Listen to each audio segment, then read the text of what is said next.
Broadcasting Region 1. Region 1. This is BBS.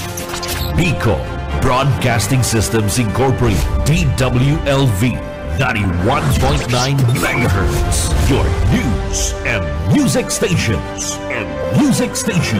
BBS. Basta Bareta. Sigurado. Alas 6:53. Hali sa BBS News Center Naga. Uyan ang mga nagbabaga. Let's go! Mga baretang sigurado. Ini ang BBS Primetime News. Mga tugang liwata, marhay na aga po. Ako po si Junel Cuba. Sa headlines kita na sa tuyang mga barata sa lado luka. 24 anyos na babae gadan kan mabudalanin motorsiklo. Tarong bagong world record na i-record sa Leon Gallery na ibintan naibintan obra ni Fernando Amorsulo na sinasabing Under the Mingo Tree. Sa tuya pang pamayukan na mga barata sa lado lokal. Aki na tagaduman sa parte kanda Camarines Norte preparado ng maglaban sa Bali, Indonesia sa gigibon na Asia Pacific Open Championship.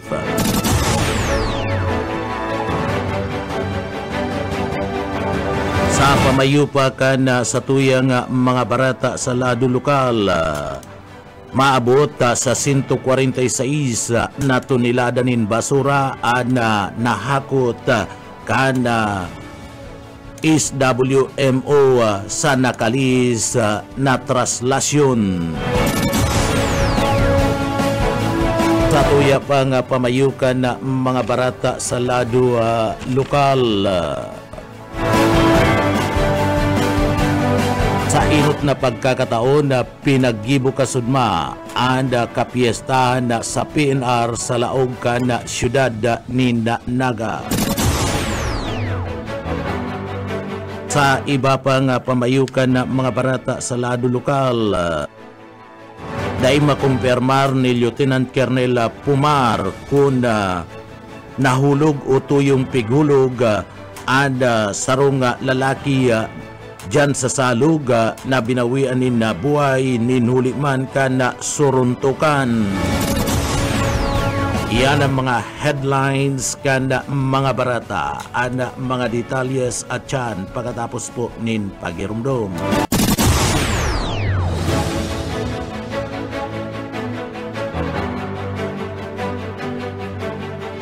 Mga tugang liwata, marhay na aga. Ako po si Junel Cuba. Ngunyad sa detalyes na kita kan sa tuyang mga barata sa lado lokal. Sa detalyes kunyan kan mga barata sa lado lokal, gadan ang sarong 24 anyos na babae kana ini anda mabudalan asin maligis kan pinagmamaniyong motorsiklo kan sarong minor de edad. Ang 24 anyos na babae anak nagadanda matapos na ini anak mabudalanda bandang alas 7:20 ninda pagkabanggi duman sa barangay kan Salvacion sa Erosen sa probinsya kan na Sorsogon. Ang 17 anyos na lalaki residentes kan barangay Padre Diaz Bulan, Sorsogon sa pahayag iyo ang nagmamaniyo kan na motorsiklo. Sinabi ni Police Staff Sergeant Alan Bunag kan na Erosen Municipal Police Station na pabalyon kuta na ang biktimang babae sa nasambit ng lugar kaiban ang sarupang barkada kani kan ini mabudalan asin na maligis ka nasambit ng motorsiklo. Sa report nakainom subuot ang minor de edad asin mayong ilaw ang pinagmamaniyo kaning motorsiklo. Nagsapo nin grabing tama sa payo ang biktima asin na inagian pa nin reda sa sayang lawas na kung sa inda digdi nalugadan man an kaibanan kani tulos na isunugod and nasambit ng biktima kan mga residente sa nanakailing sa lugar kan pinangyarihan kan insidente duman sa Erosin District Hospital. Alaga dini binawian in buhay o pinagdeklara na dead on arrival kan attending physician.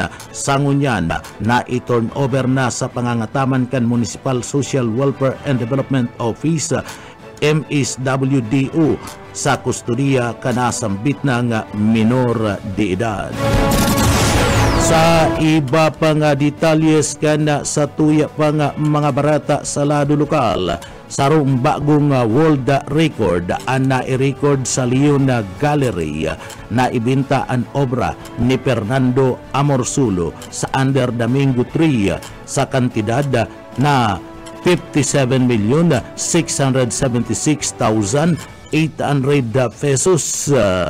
Iyan sa parte kan pinagapod na Hammer Price plus Buyer Premium sa The Magnificent September Auction 2024. Ang gibong pintura o ang gibong drawing ini ada gikan pa sa 1929 asin nagikan sa koleksyon kana industrialist asin na ama kana Philippine Air Conditioning na si Edward J. Neal nalampasan kan obra ang dating record na 46,720,000 pesos na ipinagtalaan kana pag-drawing kana Mingo Gatherers kana taon na 1931 na ibinta sa Leon Gallery kana 2018. May dugong Bicolano si Fernando Amorsulo maski ngani ipinangaki ini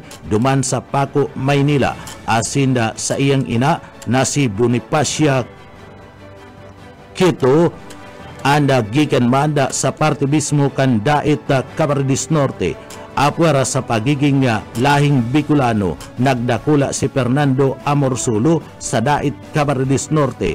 Pagkatapos kan pagkagadan kan sa iyang ama, duman na siya nagpailing kan sa iyang interes sa parte kan pagdrawing antes na nagbalik duman sa Manila para mag-adal ana impluensya kan mga rural na mga sinasabing dadalanon o anda kapalibutan sa parte mismo kan Bicol an mahiling sa iyang mga ginigibong drawing na perming subuot na kaladawan kan mga tanawon sa parte mismo kan mga probinsya sa interong Kabikulan.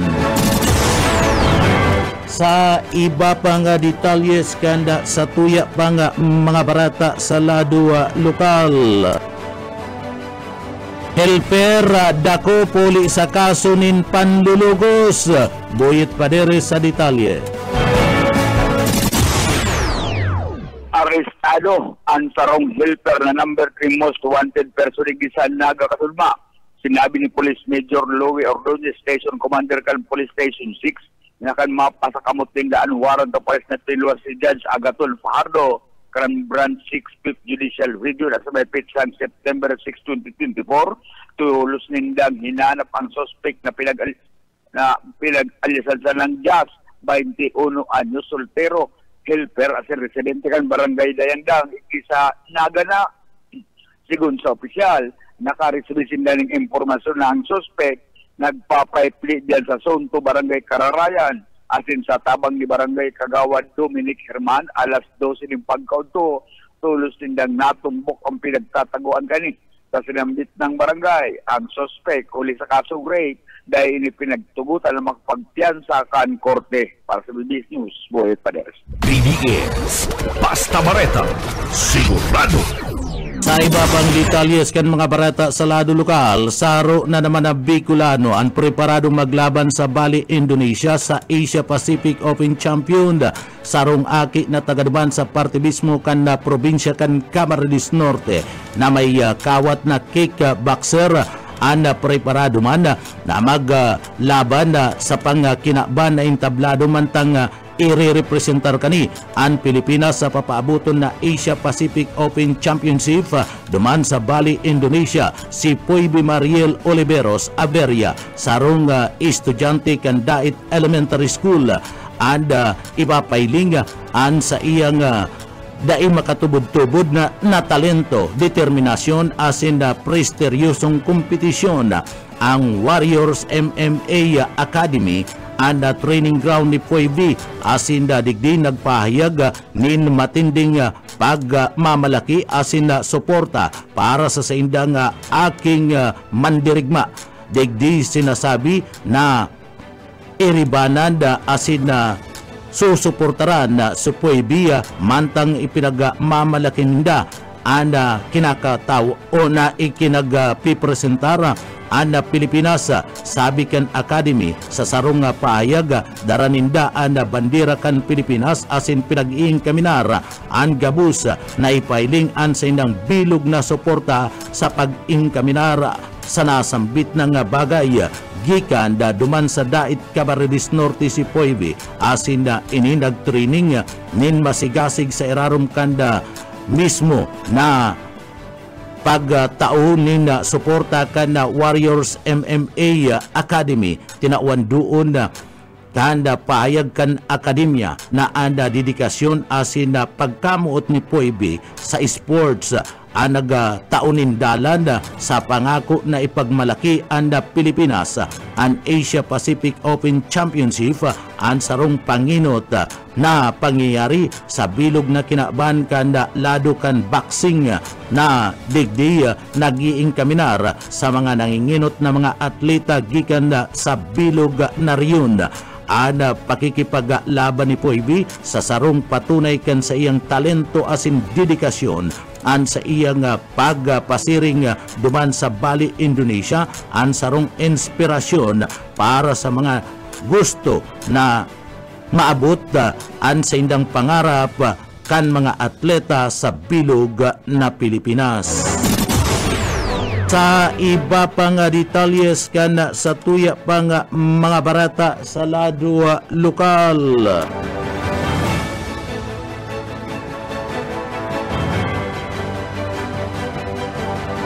Sa iba pang detalyes kan mga barata sa lado lokal, inaugurasyon asin turnover ceremony kanda AA Slaughterhouse giniburuman sa Banwaan kan Buhi, Cabarredis Sur. Darrell Banyas sa detalye.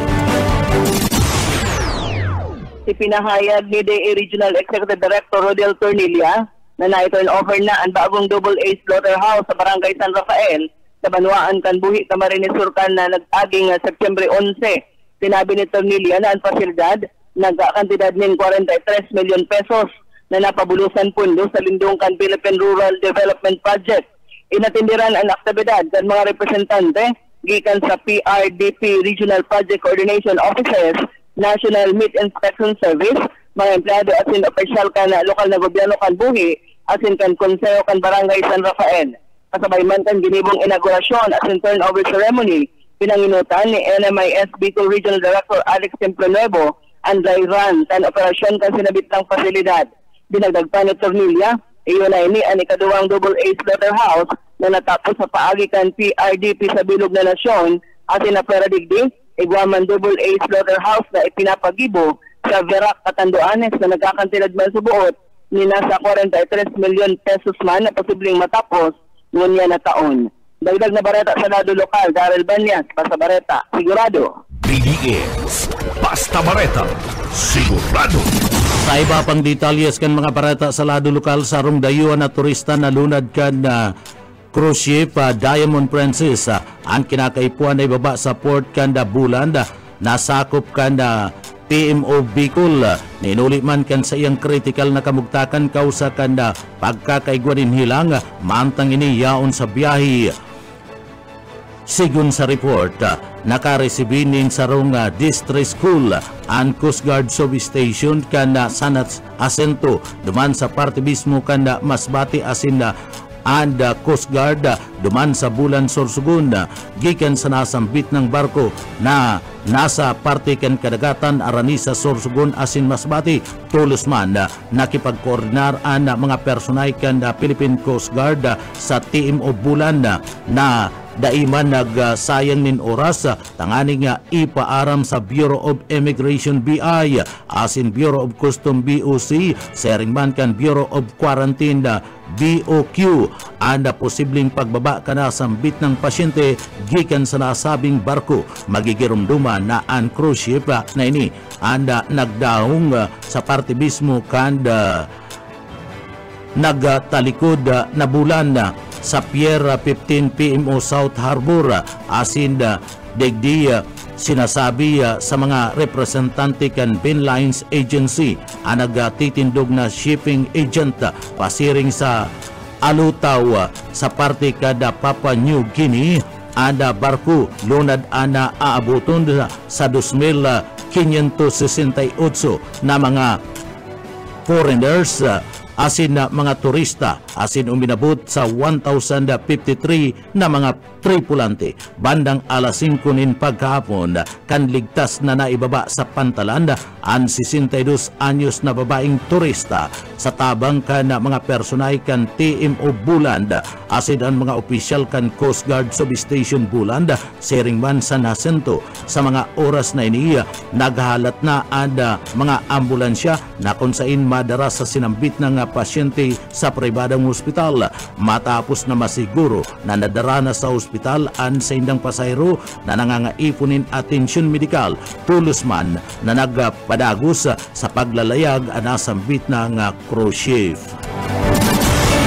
Sa iba pa nga detalyes kan sa tuya pa nga mga bareta sa lado lokal, 40 anyos na lalaki sa Banwan kan Pamplona, Camarines Sur, pigserbihan nin mandamiento de requisa kan mga autoridad. Mike Gravito sa detalye.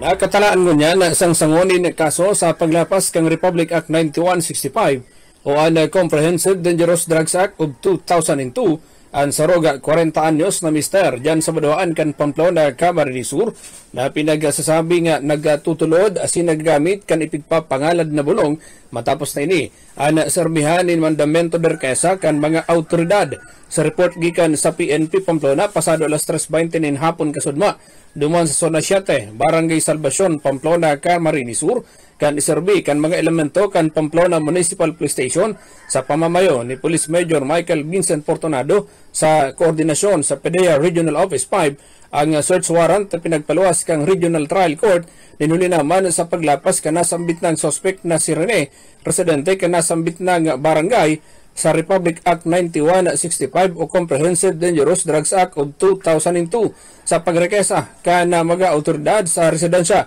kan nasambit ng target kan operasyon na kuha iyo andong pidaso kan small size heat seal transparent plastic sachet na may laman white crystalline substance o pinagtutubulan shabu matapos ang markings as an inventory kan mga nakumpiskang items ang nasambit ng persona ang tulos na dinara sa patura kan Pamplona Municipal Police Station para sa formal na pagsasangat din magkakanigong kaso. Para sa serbisyo publiko si Mike Gravito, Basta Bareta, sigurado. BBS Basta Bareta, sigurado. Iba pang detalyes kan mga barata sa lado lokal. Sa iba pang detalyes kan mga barata sa lado lokal sa inot na pagkakataon na pinaggibuka-sudma ang kapiestahan sa PNR sa laog kan na siyudad ni Naga. Parte kan kapiestahan sa laog kan na siyudad sarong simana na madurar ang proyekto puon na kasudma sagkod na nga sa aldaw kan Domingo igwamada nindugang na biyahe ana nagasipukot vice versa mantang ang Nagaligaspi ada pigi nguhamada na kan manimento kan PNR na madagdagan man ang biyahe kani uya si abogado Celeste Lauta ang tagapagtaram kan PNR sa Bicol.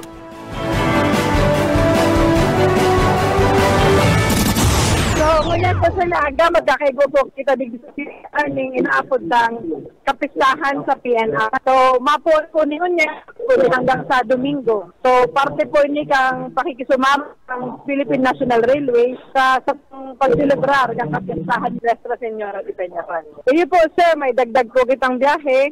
Nakapublish po yan sa satuyang mga website na may dagdag po kitang biyahe. Nagasipokot, duma po na balikan pa ang naidagdag ta. And ang Ligaspita po na biyahe mo niyan, sige mo hata po na makadagdag po kita po mo niya na Lunes. Si Attorney Celeste Lauta kan PNR Bicol. Sa iba pang detalles kan mga barata sa lado lokal, Provincial Director Colonel Virgilio Ulalya kan Kamsura pig istoryaan pagkagadan kan sarong pulis duman sa Banwaan kan Bula, Camarines Sur. Bus o Kaisminda sa detalye. Pinag-istorya ni Provincial Director Ulalya ang nangyaring pagkakagadan kan sarong pulis na nagadan mantang ini nagsiserpikig ni na search sa uning warrant of arrest sa sarong suspect na inot naman nakagadanan ni pulis. Duang kaso subot ang pinagserpikay ni alagad ng labanan na suspect, alagad ini ang pinawian naman ng buhay matapos natamaan man ng bala kikan sa mga autoridad. Police na nagkadyan sa operation sa pala. Well, si akusado regarding sa kaso niyan, ito bagang si Staff Sergeant Richard Rodero na dating intelligence officer kang Tinambak Municipal Police Station na nagadan sa enkwentro. Ang ka-enkwentro niya si Alan na Sumayaw. Ini po ay sinisirbihan taning warrant of arrest na kung sa ini suspect may duwang warrant of arrest. Warrant of arrest in violation ng Dangerous Drugs Act 2022 or sa madaling sabi, illegal na droga. And pangduwa, yung direct assault with homicide na kung saan nagadan si Staff Sergeant Richard Rodero. Kunyan kaya ini pinagsiserbihan na ning mandamiento de aresto. Ini po ay aramtang armed and dangerous kasi nakagadan ng ating polis. So, yun nakipagbadilan graraiso sa tuyong mga kapulisan kasabay kan sa iyang sarupang kaibahan na nakadulag. Unfortunately, ining si Alan na Sumayo ay napuruhan at ito po ay na-neutralize natin. Parte ka naging pahayag ni Ulalya pagkikipag-ulay sa PBS News. Oscar Esmenda, Basta Bareta, Sigurado. PBS, Basta Bareta, Sigurado. Iba pang detalles kan mga barata sa lado lokal, sagkod sa Pizza 23 sa Saldaw kan Biyernes, an Basar na gigibon kan PNR sa compound kani sa barangay kan Tabukon, Naga City. Sigun kay Abogado Celeste Lauta, igwa na subuot nin mga nag-signify na mapartisipar sa basar si mga nagtitinda nin mga pasalubong kan mga local products. Yan tanganing mabakal kan mga bisita sa laog kan Naga asin maipasalubong sa saindang pagbalik sa saindang mga lugar. Uyan parte kan mga pahayag ni Abogado Celeste Lauta kan PNR spokesman Bicol.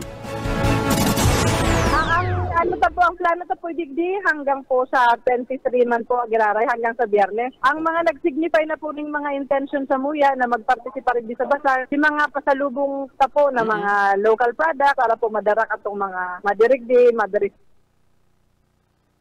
Mientras tanto, plano kan manimento kan PNR na mag-introducer ng mga bagong improvement o pagbabago sa PNR Bicol. Kabali na dyan, iyo anap piga aapod na loyalty card na ilalansar o na ipinaglansar kasudma sa mga paralunad kan PNR sa kada paglunad ninda. Egwa kan pinagaapod na istampad ada sa indang paglunad asin sa 8 bisis na paglunad ninda sa PNR makakaresibi sinda ni na PNR commemorative mass asin mada pag naka dusing lunad sa PNR train, pwede sindang makaresibi ng payong asin iba pa. O yaliwata si Abogado Celeste Lauta kan PNR. Hindi po sir, kami man po management. Sabi ko po nga ni, taga Bicol po ako, taga Bicol po ang kadaklan sa samuyang mga manager. So, buot ni po na mag-introduce ng mga improvements hindi po sa PNR, sa Bicol. Ngunyan po din, sir, oba po kitang ipiga-upod na frequent riders card or loyalty card. So, piglunsad ni po ito para po din sa mga mananakay pa magdagdag dahil arami po nangunyan kadakol po kang nagsasakay sa PNR. So, may papalit po ninda ito, si kada pagsakay po ninda, i-stampan ang sa indang mga may card pong pag-distribute. Then kada sakay po, pag-i-stampan kada saro. Gari po, ang konsepto ang loyalty card, pareho po kang Starbucks card, na after po pang 8 sakay ninda, ay makiklaim po sinda na PNR commemorative mug, specifically po para sa Peña Francia 2024. Then pag naka-12 po sindang sakay, pwede po na payong saka po tote bag ang pwede nindang makuha na commemorative din po yan ni PNR para sa 2024 na Peña Francia. Mientras tanto, pinaglansar man kasudmaan exhibit kan na PNR kabalidigdi ang mga programa na itidutulod kan PNR asin ang mga gamit sa pag-operar kan na PNR train. Ang mga gamit na ini naka-exhibit sa exhibit hall kan na PNR Naga dyan sa Tabuco na maihiling kan na mga tao orog na si mga naglulunad sa train kan na PNR. Initanganing maaraman kung anong klaseng mga gamit igwaan na Philippine National Railways. Kabali na kung anong klase kan gulong na pinagagamit kan sa indang train. Uya pa si Abogado Celeste Lauta kan PNR. Tapos po sila din po kitang sabit na exhibit dan para po gusto nilang po na ipamidbid sa satuyang mga ka-imanwa na kung ano po ang tigigibo ni PNR, ano po ang pigagaramit niya sa pag-maintain. So may mga gamit po na naka-exhibit duman sa exhibit hall ni. Sabit pa lang po ni exhibit ni first of its kind sa naging bumigdi sa Bicol. So pwede po sindang magbisita para mahiling po ninda ang mga gamit ni PNR, may mga lumang Budakar, kung ano po klase ang gulong ni PNR, man po mahihiling. Sir, nakikita si Attorney Celeste Lauta ang tagapagtaram kan PNR sa Bicol. Nasampaan na nin kaso ang 4 na mga persona na nakasuntukan kan sarong lalaki dyan sa barangay kan Dinaga Asinda Digdi subuot nagralamagan sagpud ng dyan sa tulay kan Panganiban na nahulog o tuyong pighulog sagpud ng ini anda nalamos asin nagadan homicide anda kaso na isinampa laban sa suspek kan PNP Naga. Nakakulong man anda nasambit ng suspetsado sa Police Station 1 kan Naga City PNP. Uya ang pahayag ni Police Lieutenant Colonel Chester Pumar ang pamayukan PCR Naga.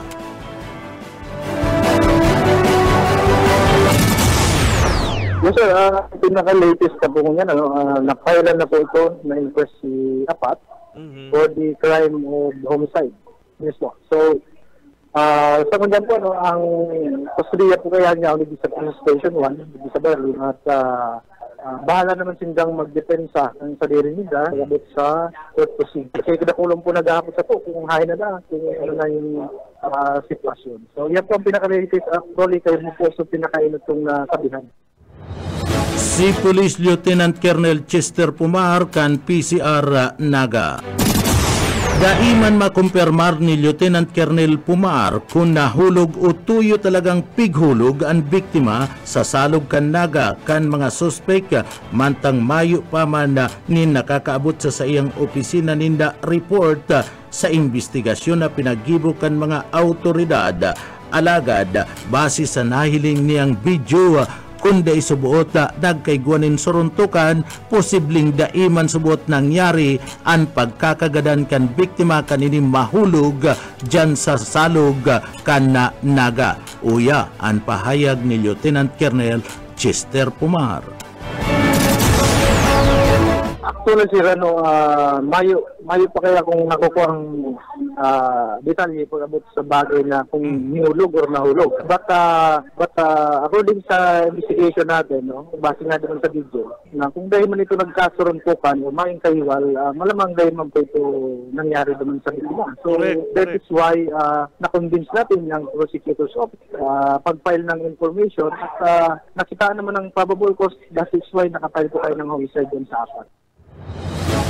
Mientras tanto, pigkumpirmar man ni Pumar na ang pagsagibunin autopsy sa bangkay kan biktima, iyon madetermina kan rason o dahilan kan pagkagadan kada sinambit na biktima. Alagad sa inisyal na investigasyon kan pulisya, nagluluwas na ang pagkagadan kan biktima iyudaan pagkakalamos. Nakumbinsi man subuot ang piskalya na igwanin probable cause kung kaya na-file sa prosecutor's office ang kaso asin na idara sa korte ang kasong homicide laban sa apat na mga suspetsado. Uya pa si Colonel Chester Pumar. Depende po sir, ano?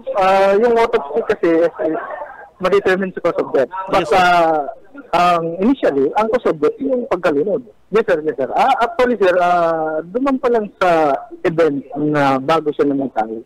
Circumstantial na po ito para masabi ka na yun ang cause. No? So, may manggaro silent pa man itong situation na ito kung dahil manggaro nagkasuruntukan dahil man po ito siguro mauli sa pagkahulog or hinulog.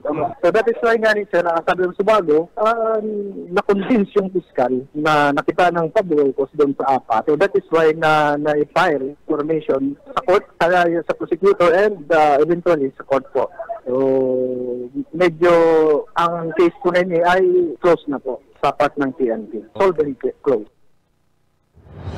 Payo man subot niya ideya o pagkaaram si Lieutenant Colonel Pumar kung tatawanin puntos kan korte ang pagsurrender kan mga suspek. Ini igwa kaya subuot nin mga bagay na pwede man na digdiya konsideraron kan korte sa iyang pagkaaram tanganing maibaba anda kaso kan apat na mga suspek huli man kada pag-surrender kani saro sa mga konsiderasyon dapat daipighanap o nilamag kan mga autoridad asin personal na nagsuko ang mga suspek pagkatapos tulos-tulos kuta na kan sinambit ng insidente. Uya pa si Lieutenant Colonel Crest o Chester Pumar. Yes sir, yes sir. Ang saro sa detaran kung i-consider ng court or bibigyan ng puntos yung pag-surrender kasi mayroong mga requisites, may mga elements para matanggap yun ang alam ko, no? Dapat hindi ka hinahanap yun, tapos kumusa ka, yun yung magandang dahilan sana, hindi hinahanap. Yung parang sa Davao, no? Iba nire-raise nila na sumuko. Kung hindi hinahanap, ilang yun, pwede talagang maka-avail kasi may mitigating points yun sa dating sa court o na may bawas yun sa penalty. Kung talagang nag-surrender ka, na hindi mo na pinagastos yung government. Ganun po yun. Mientras tanto, aram naman asin nabisto na kan PNP sa paagiman ni City Director Colonel Erwin Rebellion kung si Isay ang mga pulis na destino duman sa lugar kanda panganiban raids asin man sa parte kanda barangay kan Dinaga kan mangyari ang insidente nin suruntukan na nagresulta sa pagkakahulog sa salog kan biktima asin nagresulta sa pagkakalamos kani asin bawian in buhay. Ang mga pulis na destino sa lugar ang nakatalaan na ipaapod kan City Director Kanaga para magpaliwanag kung taano tamayo sinda sa lugar kan mangyari ang insidente mantang duman sinda pinagdestino kan PNP Naga. Uya si Lieutenant Colonel Chester Pumar. Yes sir, bali nung unang conference namin na nakatil na po yan kung sige po. What went wrong. Yes sir, yes sir. Bali yun nga po, na-identify na namin kung may mga pinatawag ng ating City Director, personnel. I think mga 4 siguro yun.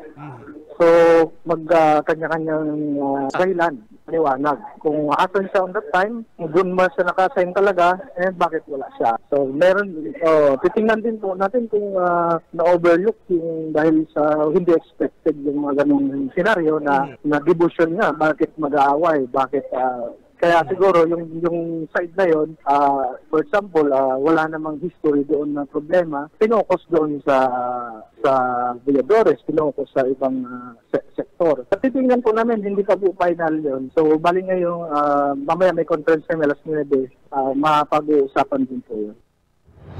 Si Lieutenant Colonel Chester Pumar, kana PCR.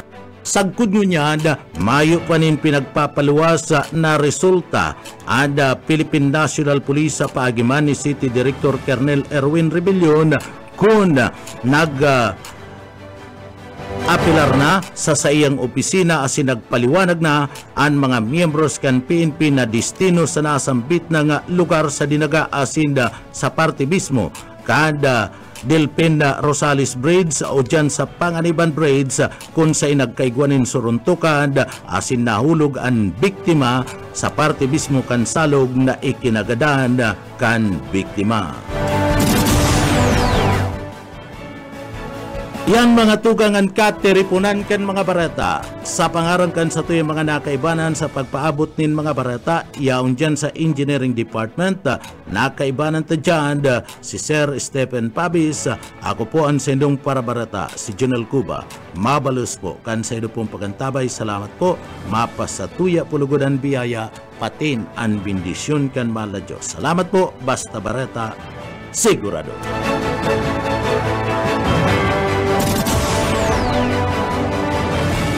PBS Basta Bareta, sigurado.